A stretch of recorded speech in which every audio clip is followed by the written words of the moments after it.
ನಮಸ್ಕಾರ ಎಲ್ರಿಗೂ. ನನ್ನ ಹೆಸರು ಶುಭಾ ಭಟ್. ಇಲ್ಲಿ ನಾನು ಮಕ್ಕಳಿಗೆ ದೃಷ್ಟಿ ತೆಗೆಯುವ ಇನ್ನೊಂದು ವಿಧಾನ ಹೇಳಿಕೊಡ್ತಾ ಇದ್ದೇನೆ. 1 ಅಥವಾ 2 ಚಮಚದಷ್ಟು ಉಪ್ಪನ್ನು ತೆಗೆದುಕೊಳ್ಬೇಕು. ಕಲ್ಲುಪ್ಪಿನಲ್ಲಿ ಕ್ಲೆನ್ಸಿಂಗ್ ಪ್ರಾಪರ್ಟಿ ಇರೋದ್ರಿಂದ ಇದು ನಕಾರಾತ್ಮಕ ಶಕ್ತಿಯನ್ನು ಆಕರ್ಷಿಸಿ ಶುದ್ಧಗೊಳಿಸುತ್ತದೆ ಅಂತ ಹೇಳ್ತಾರೆ.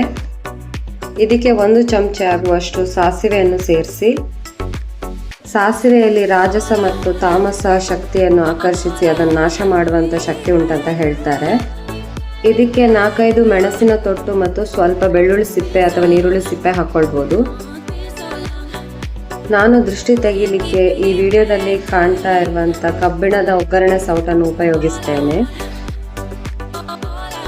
ನಿಮ್ಮಲ್ಲಿ ಒಲೆಯ ಬಳಕೆ ಇದ್ದಲ್ಲಿ ಇದನ್ನು ಡೈರೆಕ್ಟಾಗಿ ನೀವು ಒಲೆಗೆ ಕೂಡ ಹಾಕ್ಬೋದು. ಒಲೆ ಇಲ್ಲದಿದ್ದಲ್ಲಿ ನಾನು ಹೇಳಿದ ಥರ ನೀವು ಒಗ್ಗರಣೆ ಸೌಟನ್ನು ಉಪಯೋಗಿಸ್ಕೊಳ್ಬೋದು. ಸಿಟಿಗಳಲ್ಲಿ ಒಲೆಯ ವ್ಯವಸ್ಥೆ ಇಲ್ಲದೇ ಇರೋದ್ರಿಂದ ಈ ಥರ ಒಗ್ಗರಣೆ ಸೌಟಲ್ಲಿ ಮಾಡೋದ್ರಿಂದಾಗಿ ತುಂಬ ಸುಲಭ ಆಗ್ತದೆ.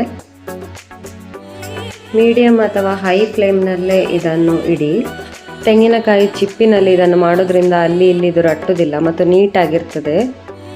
ಇದು ಅರ್ಧ ಹೊತ್ತಲಿಕ್ಕೆ ಸ್ಟಾರ್ಟ್ ಆದಾಗ ನಿಮ್ಮಲ್ಲಿ ಹಳೆ ಮಣ್ಣಿನ ಪಾತ್ರೆ ಇದ್ದರೆ ಅದಕ್ಕೆ ಹಾಕಿ ಇದನ್ನು ಹೊರಗಡೆ ಇಡ್ಬೋದು. ನನ್ನ ಹತ್ರ ಕಾಯಿ ಸಿಪ್ಪೆ ಕೂಡ ಇರ್ತದೆ, ಆದ ಕಾರಣ ನಾನು ಅದನ್ನು ಉಪಯೋಗಿಸ್ತೇನೆ. ಕಾಯಿ ಸಿಪ್ಪೆ ಇಲ್ಲದಿದ್ದರೂ ಹಾಗೆ ಕೂಡ ಅದು ಹೊತ್ತುತ್ತದೆ. ಉರಿಬೇಕಾದ್ರೆ ಸಾಸಿವೆ ಎಲ್ಲ ಸಿಡಿಯುವಂಥ ಪಟ ಶಬ್ದ ಬರ್ತದೆ. ಶಬ್ದ ಜೋರಾಗಿ ಬಂದರೆ ದೃಷ್ಟಿ ಎಲ್ಲ ಹೋಗ್ತಾ ಇದೆ ಅಂತ ಅರ್ಥ.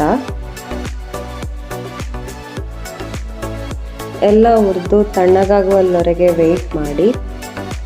ಕಂಪ್ಲೀಟ್ ತಣ್ಣಗಾದ್ಮೇಲೆ ಇದರಲ್ಲಿ ಬಂದ ಮಸಿಯನ್ನು ಮಕ್ಕಳ ಹಣೆಯ ಎಡ ಭಾಗಕ್ಕೆ ಹಚ್ಚೋದ್ರಿಂದಾಗಿ ದೃಷ್ಟಿ ಹೋಗ್ತದೆ ಅಂತ ಹೇಳ್ತಾರೆ.